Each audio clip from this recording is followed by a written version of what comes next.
Եթե ցանկանում եք շահութաբերություն ունենալ առանց վարկային պայմանների եւ լոնի, ապա այս պարագայում գոյություն ունեն այլ տարբերակներ, օրինակ profit sharing կամ revenue sharing տարբերակը,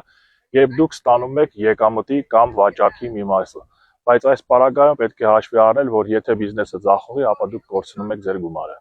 Մյուսը equity investment, երբ դուք դառնում եք բիզնեսի համասեփականատերը եւ ձեր եկամուտը կախված է բիզնեսի հաջողությունից։ Մեկ այլ տարբերակ promissory note, եւ զրոյական կամ ցածր տոկոսադրույքով եւ repayment-ի ճկուն համակարգով դուք դառնում եք պաշտպանված որպես վարկատու։ Եվ վերջին տարբերակը revenue based loan-ն է,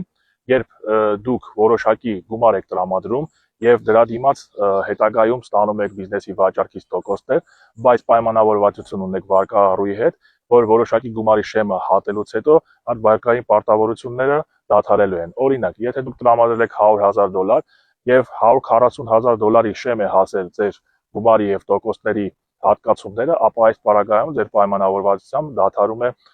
ձեր որպես վարկատու իրավունքները եւ վարկառուի պարտավորությունները։ Հիշեք, որ յուրաքանչյուր տարբերակ ունի ռիսկեր, բայց ճշգրիտ կառուցվածքի դեպքում ձեր ռիսկերը կհասցվեն նվազագույնի եւ դուք կլինեք ավելի ապահով։